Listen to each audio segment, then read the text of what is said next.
This is Game Night with Josh Hennig on 97.3 ESPN and the free mobile app. Now, live from the Matt Black Kia Studios. Oh, what a move! Here's Josh Hennig. Thursday edition of Game Night, and the Eagles have a head coach. How about that? Josh Hennig here on 97.3 ESPN, of course, live on YouTube, Facebook, and Twitter at 97.3 ESPN, also on the 97.3 ESPN mobile app. Of course, text board is open as always, 609-403-0973. A very busy day. Everyone reacting to the news of Nick Sirianni, the next Philadelphia Eagles head coach. Also, you can drop your comments in during the feed for Nick Sirianni on the YouTube, Twitter, and Facebook feeds. We'll also talk some Flyers. Kevin Durso joins us coming up at 6:20. The Flyers are back in action tonight, taking on Boston. Sixers taking on Boston. Flyers taking on Boston. Feels pretty cool, actually, having a little extra rivalry stuff going on in the city.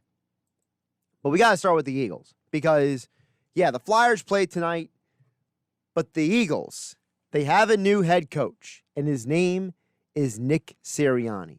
And honestly, my first reaction when I saw the news come out was, is this real? I wanted to double check. Was the blue check mark next to Schefter's name? Was everybody reporting it legitimate? I wanted to be sure because so many times in the past, when you see a news story like someone getting hired, you got to double check. You got to mentally check. All right, is this real? What am I looking at?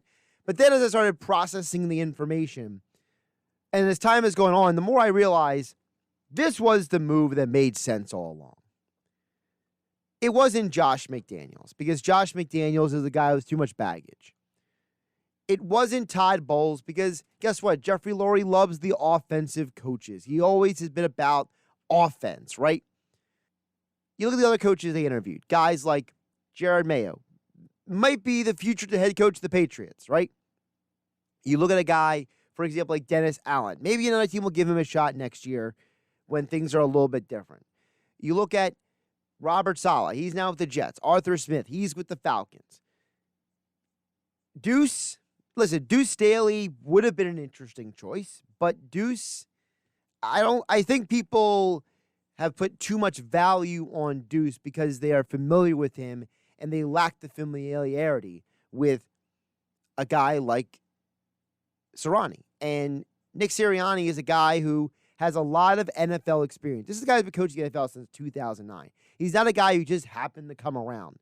Sirianni's resume reads a little like Sean McVay's, all right? For those who may not remember, Sean McVay had a similar situation where he came in as a very, very young offensive quality control coach. He worked for the Shanahans. He worked his way up. He was a quarterback coach, and he was an offensive assistant. He was a passing game coordinator. He did all these different things before he became a head coach. Now, Sirianni is obviously older at 39 years old than McVay was when he was hired at 31, but the depth of experience is similar. Sirianni is a guy who has shown you that he can work with a lot of different people. He's worked with Todd Haley. He's worked with Romeo Crennel. He's worked with Frank Reich over in Indianapolis. He also worked with Mike McCoy with the Chargers. So you know that he's worked with a lot of different people. He's not somebody who can't work in different situations. That's a good thing, by the way, in my opinion.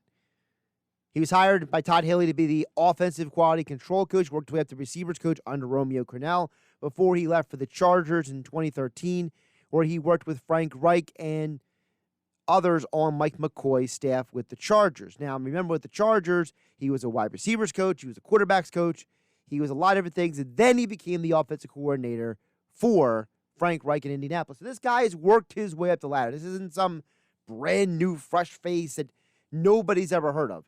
Just because you may not be familiar with him doesn't mean that he's not well known around the NFL. He's a known commodity in the league. And that, to me, is a huge deal. That's a huge part of all of this because it's not like this team hired some no-name that nobody has ever heard of. People legitimately didn't know who Andy Reid was, except for people in the NFL. People have an idea, at least, who Sirianni was. Listen, I have a buddy of mine who lives out in Indianapolis, and he texted me, and he's like, he stole our offensive coordinator, man. People knew who Sirianni was because he was a coordinator, because he was seen around the league. So don't overlook the reality that Sirianni is a legitimate candidate for this job. He may not have been the person that some people wanted for the job, but he's a legitimate candidate for the job. So when you think about the situation with the Eagles and Sirianni, let's be realistic. This organization came in here with a plan. They wanted to have the most spread out coaching search, an exhaustive coaching search. Remember, that was the term they kept using multiple, an exhaustive coaching search. Okay, great. You had an exhaustive coaching search. You interviewed 10, 11 people. You interviewed Kellen Moore. You interviewed all these different people. But Sirianni makes sense because, one, the Eagles wanted an offensive guy all along. Number two, you knew that the Eagles were going to get a guy with at least enough of a resume to work with. And number three, you heard Jeffrey Lurie say at his press conference a couple weeks ago. Well, a week and a half ago. Or however long. It feels like it was way longer than it really has been. It's only been a week and change since Doug Peterson was fired. But the point is that Jeffrey Lurie said, I want a coach who can coach the other coaches. I think it's pretty obvious that that's what they got here. They wanted to get a guy who could coach. They wanted to get a guy who would go out there and take care of business when it came to this team. And when you think about the Philadelphia Eagles, this guy is probably going to bring in some pretty high-profile people. Mike Gill mentioned it earlier. Do not be surprised if you see a guy like Anthony Lynn or a Mike McCoy come in here as the offensive coordinator, and the defensive coordinator be someone like a Wade Phillips or possibly, potentially, someone like Romeo Crennel. You're not going to get, most likely, I would think, some very young whippersnapper in here to be these coordinator jobs. Sirianni's coming in here to be the head coach of the Eagles. He's not coming in here and going to treat it, in my opinion, based on his history, like some random dude. Because guess what? Sirianni himself is not some random dude. Sirianni is a guy who's going to take this job seriously. He is a guy who's going to take this job and he's going to run with it. And I think Nick Sirianni is a guy who I think that you should be interested in and hopeful and optimistic that it works out. Because in my opinion, guess what? You may not like to hear this. He's more qualified than Duce Staley is. Yes. Sorry to disappoint some of you out there. He is more qualified than Duce. I know that might not be a popular opinion. I know that might not be something that people want to hear. Guess what? It's just reality. And I'm not saying that to be mean. I'm not saying that to, be harsh or ridiculous or whatever you want to call it, right? I'm just telling you right here, right now. This guy is more qualified than half the coaches you interviewed. He has more NFL coaching experience than Kellen Moore. He has more NFL coaching experience than Duce Staley. He has more NFL coaching experience than Brandon Staley, the guy who got hired by the Chargers for their job, right? You have a guy who has serious NFL experience as a coach. And if you're not going to get a retread, this was always going to be the right guy. Of course, the text board is open at 609-403-0973, 609-403-0973. You can also jump in on the comments on Facebook, Twitter, and YouTube. I'm looking right at you guys. Josh Hennig here in the Matt Blatt Kia Studios here on 97.3 ESPN. Of course, Matt Blatt Kia Studios, Black Horse Pike in Egg Harbor Township. Visit online at mattblackkia.com. Again, text board is open, 609-403-0973. We'll get a comment, though, from the Facebook feed, and that would be from Joey D on Facebook, says, do you think Nick Sirianni is going to scheme the offensive weapons open and use the run game effectively? That's Joey D in Ventnor. Well, Joey D, here's the thing. A couple things. One, you look at what the Colts did when Sirianni was offense coordinator.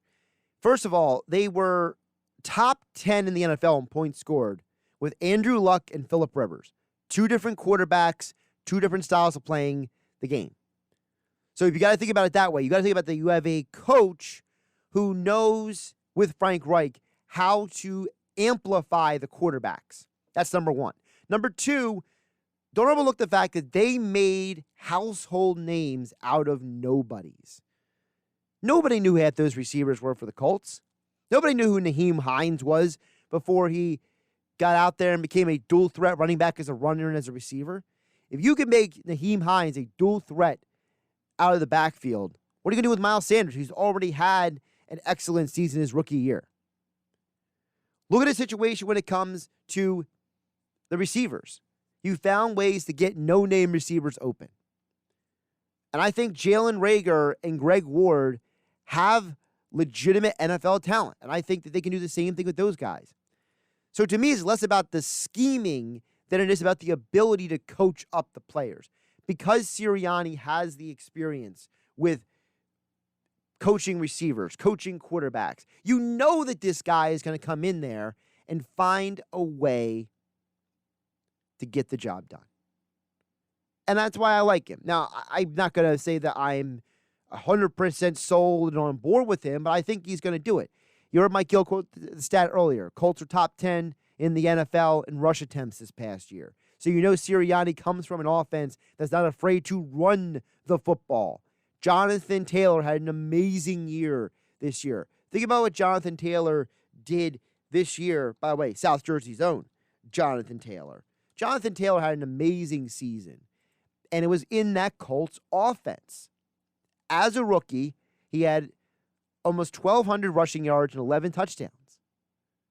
By the way, 36 receptions out of the backfield, too. And that's a run-first guy, Taylor, catching balls. So if they could do that with Jonathan Taylor, you know they can do that with whoever's in the backfield behind Miles Sanders and with Miles Sanders as well.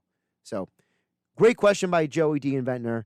I have confidence that Sirianni is going to find a way to get the job done here in Philadelphia. Josh Hennig here on Game Night on 97.3 ESPN. Still to come, Kevin Durso, our Flyers insider, is going to join us because Flyers back in action tonight. They found a way. They got the job done on Tuesday night. They bounced back with an important win. Travis Konecny, Brian Elliott, everyone stepped up in that game. What does Kevin Durso think about the Flyers moving now into this double dip with Boston on every other night? We'll get to touch with Kevin Durso coming up at 6:20. Again, you can comment on the YouTube, Facebook, and Twitter streams at 973 ESPN on all of them. Also at 609-403-0973 on the text board, 609-403-0973. Don't forget that Game Night is being brought to you by my friends over at weightliftinghq.com. Listen, weightliftinghq.com is located right here in South Jersey. So that means you can do everything online and they will deliver it right to your home. So no matter where you are in the South Jersey region, they will deliver to your house the equipment you need to meet all of your health and fitness goals. Listen, whether you're someone who goes to the gym like I do or someone, maybe you're stuck at home working. Maybe because of the pandemic, you couldn't get out of the house to go anywhere because of work and family obligations. Well, weightliftinghq.com is here to help any type of person who wants to work out from home. They got bench and squat racks, kettlebells, dumbbells, cardio and fitness machines, resistance bands, and more. And with the code RADIO10, you can get 10% off your entire order. That's right, 10% off your entire order with code RADIO10 when you go to weightliftinghq.com. Again, the code is RADIO10 for 10% off your entire order at checkout at weightliftinghq.com. Again, 609-403-0973 is the text board to get on the conversation. And, of course, you can comment as we are live and streaming on Facebook, YouTube, and Twitter for you to join the conversation as well right here on 97.3 ESPN FM. Don't forget Flyers hockey tonight taking on the Boston Bruins. And following that, we will have a big 10 matchup in college basketball right here on 97.3 ESPN. We got Indiana versus Iowa. That's right. That man, Luka Garza, back in action right here on your radio on 97.3 ESPN tonight following Flyers versus Bruins as we are your home, not just for Flyers hockey, not just for Sixers basketball, not just for Eagles football, not just for the NFL playoffs, but also college basketball and March Madness. We got everything covered here, right here on your home in South Jersey for all the sports you need. 97.3 ESPN FM. And don't forget the 97.3 ESPN mobile app where you can listen to Flyers game tonight starting at 7 o'clock. But Kevin Durso joins us first to preview the game and get into all the injuries the Flyers are dealing with right here on Game Night on 97.3 ESPN. You're listening to Game Night with Josh Hennig on 97.3 ESPN and the free mobile app. Josh Hennig here on Game Night on 97.3 ESPN. Of course, get back to your text at 609-403-0977. Good morning. The Eagles head coaching situation in just a bit, but the Flyers are back in action tonight. Flyers taking on Boston for a double dip on alternate days. They're dealing with some injuries, so we got to get to all of that and more right now with our Flyers insider, Kevin Durso. He joins us right now on the Boardwalk kind of hotline on 97.3 ESPN. Kevin, how's you doing today? I'm doing well, Josh. How are you? Doing pretty good. Just still working my way around this setup we got going on. It's all a little extra fancy, is it not? Yeah, it definitely is. I'm really enjoying it. I've been streaming the Sports Bash the last couple of days and carrying it over into Game Night too. So it's been a lot of fun to see it up on the big screen in my living room. Well, at least you have set the trend, because I think you were the first picture that got sent in the other day, and now everybody saw your picture and everyone's trying to do it. So you are a trendsetter, Kevin Durso. Well, I'll take that, sure. Well, something I don't think a lot of people would like to take is the Flyers with their injury situation. So let me ask you first, let's start with the injuries with the Philadelphia Flyers. Give the folks a little bit more information about what exactly is going on with guys like Morgan Frost and a couple other guys right now for the Fly Guys. Yeah, we were waiting for a while on this one. I don't think it was a secret. Everybody saw what happened in Tuesday's game when Phil Myers left and then Morgan Frost left. And we thought we were going to get an update on Wednesday, and we waited, and finally it was nothing's coming until today. So Phil Myers has a fractured rib. That's a week-to-week injury, and that's going to be an interesting situation to see how that evolves, because it really, they can't afford to lose pretty much anybody in that defensive core, and now they're going to have to figure out what they're doing without Phil Myers in the lineup. And that's a top four guy that you really are going to struggle to replace internally. So that's an evolving situation to see how long that will really last. Week to week is kind of vague. I think typically you hear a rib injury, you're thinking something more long-term than short. You're thinking 4 to 6 weeks probably, or something in that range. So there's no telling what it's really going to be. Morgan Frost is a completely different situation. He suffered a dislocated shoulder, and that's no timetable on that one at all. They just said out indefinitely. And it's a shame for him, because he was filling the void of Sean Couturier, not really filling the void, but he was trying to fill the spot in the lineup. And it was really his first opportunity to take charge and maybe see if he could hold a spot in the lineup for a long time during the course of a season. And 2 games back, he had looked, it was hard to evaluate his game on Monday, as I told you, going into Tuesday's game, because everybody looked so bad. But Tuesday, he was having a strong game to that point, and it was relatively late in the second period, and he takes a hit behind the net and went off in a ton of pain. And you could tell that it was troublesome. And sure enough, it seems that way, because there's no timetable on his return either. So now it's next man up mentality for this team. They're going to have Connor Bunneman filling the center spot for where Morgan Frost was. He's going to play on the fourth line tonight. And they're going to have Mark Friedman in the lineup for the first time this season in the defensive spot. The good news on the injury front, though, is Shane Gostisbehere is off of the COVID-19 unavailable list officially. So he did skate locally. He's not with the team on the road trip, as far as I know. He isn't on the road trip, and he doesn't plan to join them, I should say. So I don't expect him back in the lineup anytime soon. I definitely don't think he'll be in the lineup for the next 2. Perhaps if the team finds a way to return home and then take the trip to New Jersey for the 2 road games next week, he might be able to factor into one of those, possibly. But for now, you're going to wait a little while for him to come back, but at least you have him waiting in the wings to come back, and that's a guy who definitely could step in and play significant minutes, knowing he's done it before in his career, when you have a guy like Phil Myers not in the lineup. So, Kevin, with all that being said, so let's touch on the Gostisbehere stuff really quick, a little bit more. So, if he does come back, whether it's Saturday or at some point next week, where do you think he gets set up with this team? Because right now, according to the projected lines, Friedman is supposed to be paired up with Haig. So, is that maybe where he gets slotted into? Maybe they do a little bit more shuffling with the lines overall. What would you expect them to do? I think you'd either see him back with Haig in some capacity, maybe on the third pairing of that grouping, or perhaps slotted in somewhere where he can be next to a Justin Braun type or something like that, playing in the top four again, because he has played the top 4 minutes before. Maybe you pull Eric Gustafsson back to that third pairing like he was before. I mean, they've kind of had their moments. Pretty much every defensive pairing so far has had their moments this season where things haven't looked perfect and there's been some sloppy play and inability to get out of their own zone at times. So I don't really think it matters. Like, it's hard to pinpoint one pairing that you go, I definitely don't want to see them break it up. Perhaps the top pairing, Provorov with Travis Sanheim. I thought Sanheim played outstanding in Tuesday's game, really stepped up. It was one of the first times I can remember him playing that many minutes in a game. He played over 25, and that says that he can handle that workload that Ivan Provorov usually takes typically in a game, and can step up and maybe play a significant role against tough teams like they're going to have on the schedule coming up. So I don't think you're going to see that pairing broken up anytime soon. I think Sanheim's going to fall there for now. So I would think Gostisbehere falls somewhere in the bottom 4 of that somewhere. Kevin Durso joining us here on Game Night on 97.3 ESPN. Of course, you can follow him on Twitter at Kevin_Durso for all your Flyers coverage. Flyers versus the Boston Bruins at the top of the hour right here on 97.3 ESPN. Kevin, let's get back onto the ice now. So we got Gostisbehere coming back at some point, injuries, but this team still has to play tonight, and they're still going to play on Saturday. And let's talk about first the win on Tuesday. You and I talked extensively about the fact that they had to respond. They had to come out and do something to show that they weren't dead in the water. And I think it was a huge positive for the morale of this team to say, we won, we found a way to win. Our backup goaltender went out there and had a masterful performance, in my opinion.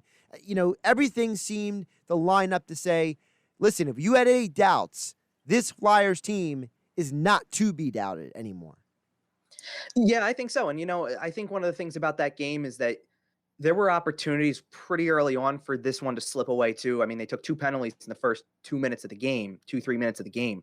And you're down 5-on-3, 59 seconds with guys like Taylor Hall and Jack Eichel on the ice. There's plenty of opportunity there for Buffalo to get the first goal, maybe even get a second one while they're still on the power play there, and start doing what they did to you previously the night before. And instead, you get a big save from Brian Elliott very early on that shows how sharp he was going to be that night. And then you kill off the rest of it without really giving up many opportunities beyond that. And I think that that sets the tone for the rest of the game from a defensive standpoint. It took a while for them to really get it rolling offensively. It took them a while to put something together where they got the right opportunity to be able to score a goal. But once they did, it felt like the effort was being rewarded at that point in time. You come out of the second period with a 1-0 lead in a game where at different times you were being dominated a little bit, but you were showing dominance on the other side too. There were times where they were cycling through the offensive zone and skating circles around Buffalo too during that game. So to finally get that goal and to take that into the third period, it set up a situation where Buffalo was starting to clearly get frustrated with not being able to score. And if you could just extend that lead, you were setting yourself up for probably a win that night. And they got that goal with just under 7 minutes to play, and Brian Elliott did the rest. So it shows that you have the makeup of a team to embrace the next man up mentality, to look at no Sean Couturier, to look at a game where you're down to 11 forwards, 5 defensemen, no Phil Myers, no Morgan Frost, and other guys are going to have to find a way to do it. And that's why I bring up Travis Sanheim. That's a guy who I saw that took on the role and said, I'm not going to let this team defeat us tonight.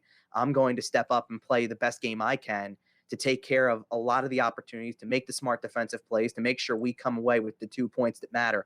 You know, the thing that you can say through 4 games so far, the Flyers are one of 2 teams in the division right now with 6 points in the standings. So that's a pretty significant mark to have at this stage of the season early on. And it's still really early, but at the same time, to get those points now as opposed to chasing them later, you know, ask a team like Edmonton who's played, and they're in a different division, obviously, but ask a team like that who lost 3 of their first 4 and are now going to deal with the questions that come with losing 3 of your first 4 in a shortened season. How soon can you put it all together? How quickly can you get this back on track so you're not chasing the season? The Flyers don't have to answer that question so far because they've won 3 of their first 4 games, no matter how pretty it looks. Well, speaking of Edmonton, the thing I'm going to ask you about is something that you might identify with Edmonton's Connor McDavid. But no, it's not Connor McDavid who holds the lead for goals in the NHL. It's Travis Konecny. He is one of 4 men who have scored 4 goals this year in the NHL. He has 4 goals and 2 assists. He's among the leaders in both points and goals. It's been a really long time since anybody could say a Philadelphia Flyer. I know it's early in the year, but it gives you a little extra juice, right? It gives you a little bit extra, like, look at that. Like, there's a guy on the Philadelphia Flyers who is among the league's best at scoring. Yeah, that can tell you 2 different stories. It can tell you you've got one guy who's really good at doing that, and it can tell you there's a lot of other guys who aren't, typically the goal scorer or the guy who puts up a lot of points. I don't think anybody on this team really questions that part of it. They'll take contributions from anywhere. Konechny's just picking up where he left off a year ago in the regular season, at least. I know there was so much talk about his during the offseason about his playoff performance. There were no goals. He was really held off the score sheet for a lot of it. The only way you really saw him during the playoffs sometimes was when he was trying to get under the skin of the opponent and trying to stir up things a little bit there, but he wasn't scoring at the rate that he was in the regular season.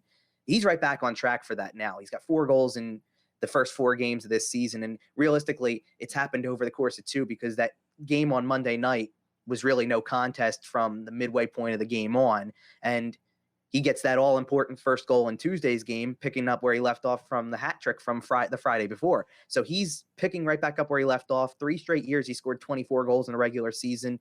I'm convinced he would have reached 30 last year if not for the shortened season that they stopped after 69 games, I believe it was, is where they stopped the season. And he only played in 66, actually, because he had missed 3 with an injury. So he would have easily made it to 30 if they would have finished out the 82.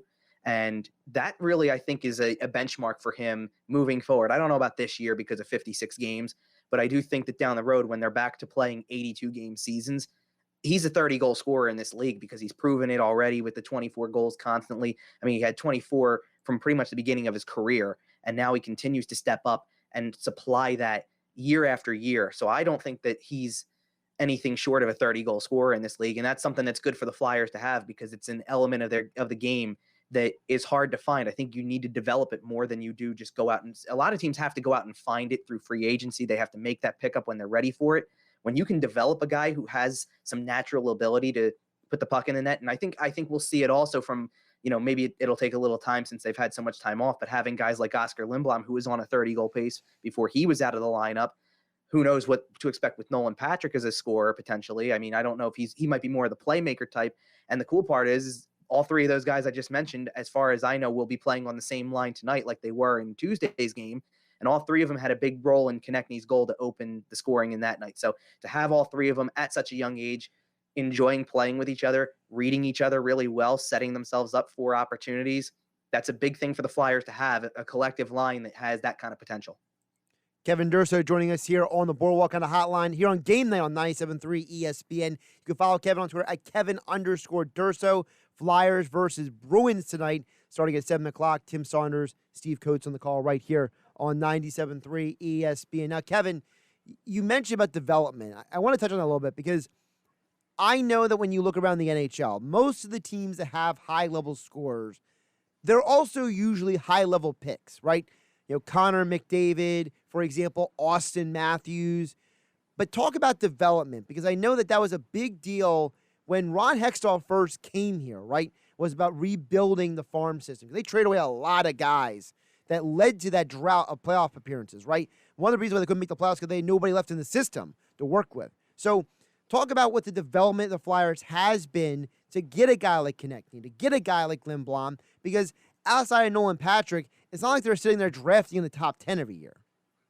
Right. I think that you think about the handful of top 10 guys that you can refer back to are an Ivan Provorov or a Sean Couturier. They were both top 10 picks, but that was even before, Provorov was a Hextall pick, but Couturier was even before Hextall's time, and they had a pick in that spot because of trades that they had made and found their way into the top 10. But most of these guys, I think of Lindblom as a prime example of this, because Lindblom is one of those picks that you make it later on in day 2 of the draft, and you sit there and you wonder what their potential could be if they find a way to put it all together. You don't have the highest expectations for them on that particular day, but they could turn into the big finds that really become the heartbeat of your team. And well, I think it's safe to say Lindblom was definitely the heartbeat of the team last year, even though he wasn't on the ice for a lot of it, because they used him as inspiration and motivation throughout the year.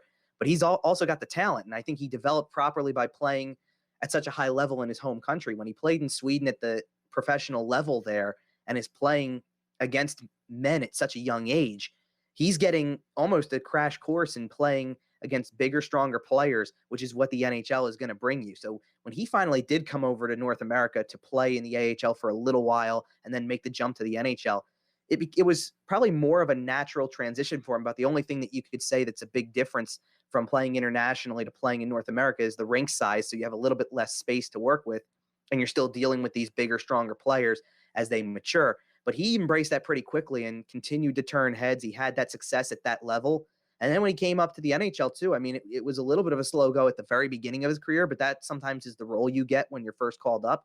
When he really got put into a pretty significant role with this team and in this lineup, he showed what he's got in this league. And I think that the talent for him, it's the sky's the limit with his potential, because he's a guy who has always had to work hard for it. He's not the top guy in the draft who gets told constantly how good he is. I think he's a guy who, as a 5th round pick, had to work for it a lot and has that determination and that work ethic to be the best player he can be, even though he wasn't picked so high in the draft.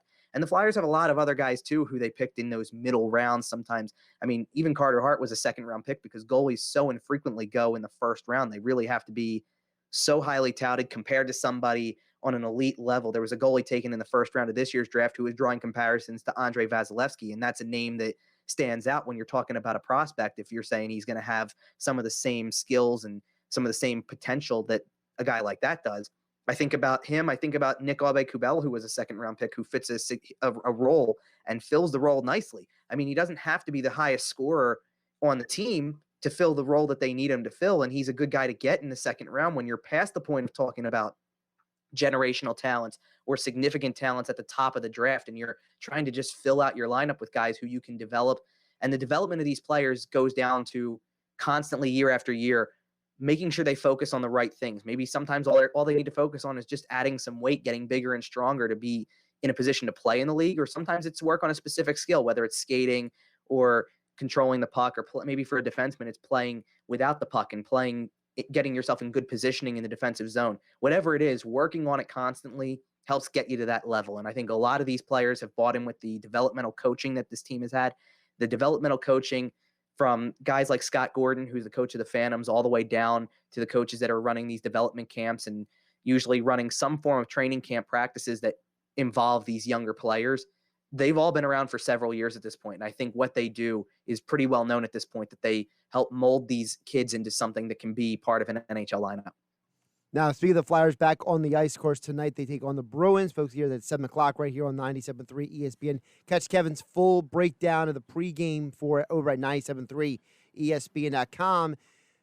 The Bruins, longtime rival the Flyers, but the Bruins, they're in a very different situation than the Flyers, because they've had some more turnover on the roster than the Flyers have coming into this year. I think there's some guys out there on the ice. People look around like, who the heck is that guy? When it comes to the Bruins, obviously Chara is down there in D.C., which is strange in of itself to see.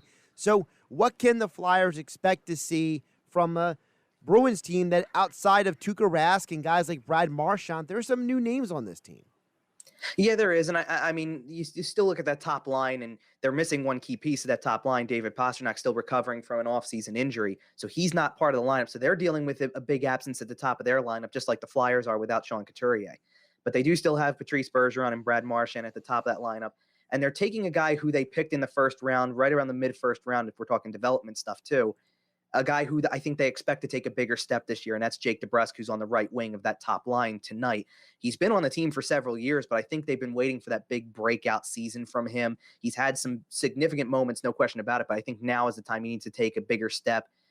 Their second line has a couple of good players too. You think about David Krejci, who's been around since the Stanley Cup year for them.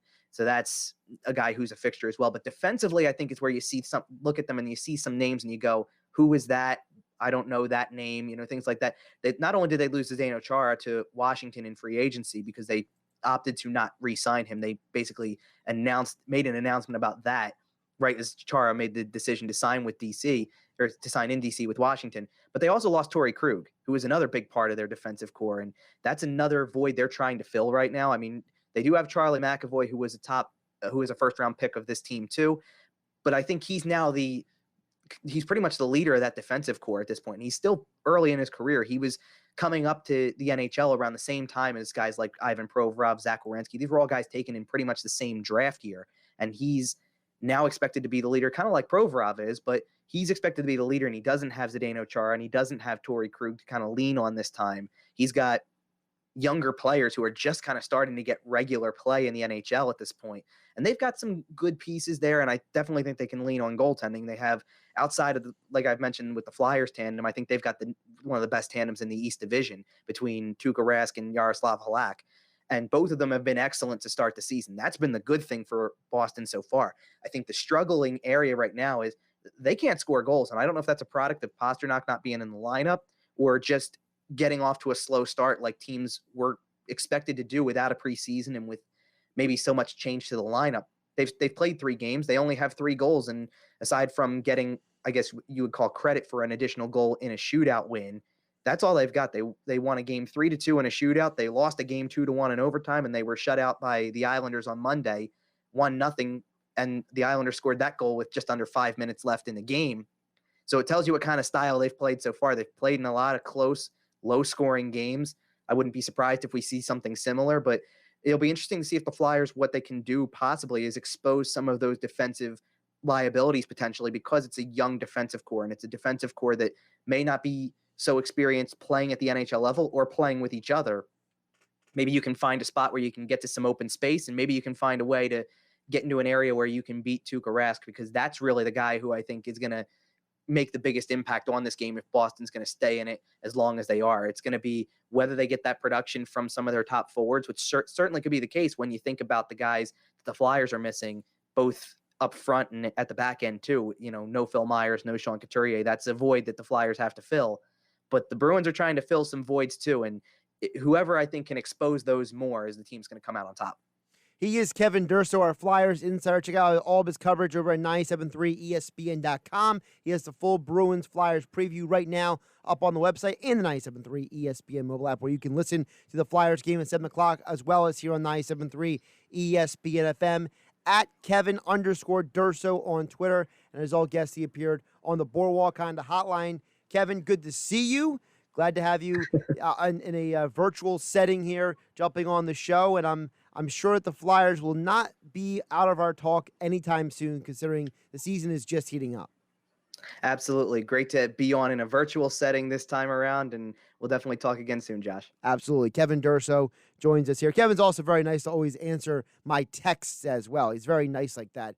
He actually will jump on, and if I shoot him a random text, he'll always get back to me. Kevin's just a good guy like that. So not just the Flyers coverage, it's just great to have him as part of the team. So Kevin Durso, at Kevin_Durso on Twitter, right here on 97.3 ESPN. Josh Hennig here on Game Night on 97.3 ESPN. Don't forget my FanDuel Sportsbook pick of the night coming up on the other side. Plus, we'll get back to your texts and thoughts about the Philadelphia Eagles hiring Nick Sirianni right here on 97.3 ESPN FM and the 97.3 ESPN mobile app powered by First Bank of Sea City. Now, more Game Night with Josh Hennig on 97.3 ESPN and the free mobile app. Josh Hennig here on Game Night on 97.3 ESPN, 97.3 ESPN mobile app, and live on Twitter, Facebook, and YouTube.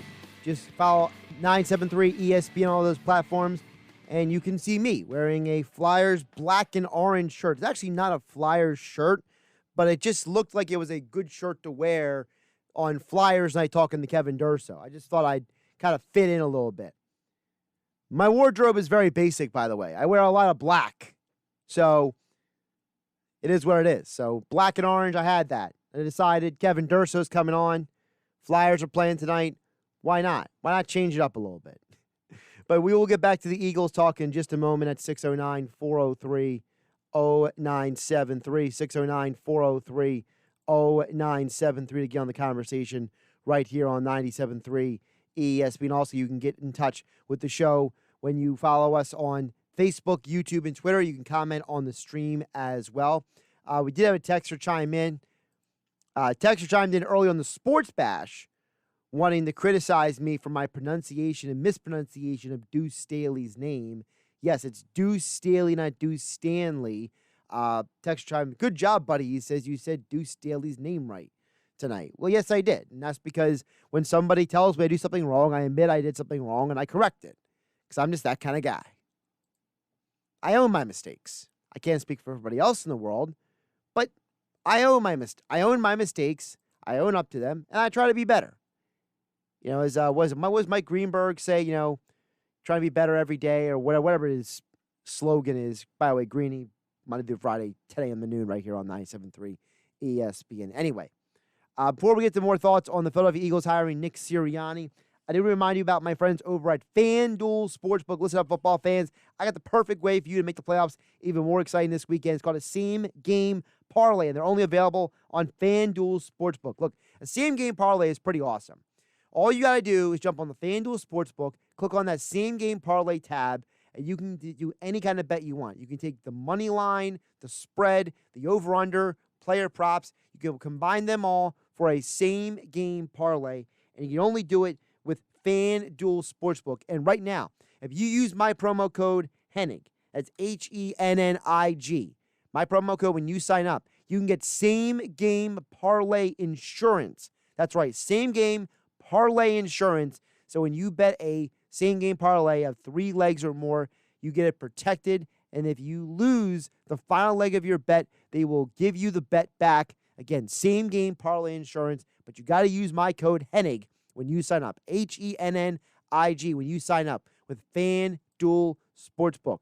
You only can do the same game parlays with FanDuel Sportsbook. Again, promo code Hennig for FanDuel Sportsbook. Must be 21 or to play. Must be present in NJ or PA. Max refund $25. Terms apply. See sportsbook.fanduel.com for details. Gambling problem, call 1-800-GAMBLER. Texter does chime in and says, wait, Josh doesn't remember who Duce Staley was when he played for the Eagles. Now, he says it with a laughing face. I did watch Duce when I grew up, actually. Here's the problem. So, and this is, the fact that this is being brought up is hilarious because there's actually, we all have trouble with a certain word, right? For some reason, I've always conflated Staley and Stanley. Part of it is because one of the first baseball cards I ever got when I was a kid was Mike Stanley. You know, the guy who played for the Yankees and the Red Sox. So that name is stuck in my head very often. And many times when I even say Duce's name, I have to try to remember it's not Stanley, it's Staley. And I make the mistake. I did watch Duce when I was growing up. By the way, Duce also played for the Steelers. That's how much I remember about Duce's career. So I know exactly who Duce is, Texter. I know you're probably saying a little bit in tongue-in-cheek, but I do remember who he was. I remember watching him with the Eagles and the Steelers, and I'm happy that he's been on the Eagles coaching staff. But guess what? I made a mistake. I said his name wrong. Sorry to disappoint everybody. I am fallible. I make mistakes. Ooh, that's dangerous. So dangerous to admit when you're wrong. Oh, my goodness. But, Jeff, at Summer's Point, I appreciate you jumping in on the conversation at 609-403-0973, 609-403-0973. Jeff follows up and says, Duce was my man. My first game I'll never forget. I was probably 11 or 12, and the whole crowd would scream, Duce. I'm pretty disappointed we didn't choose him as the head coach. Fan and player favorite. That's from Jeff in Summers Point.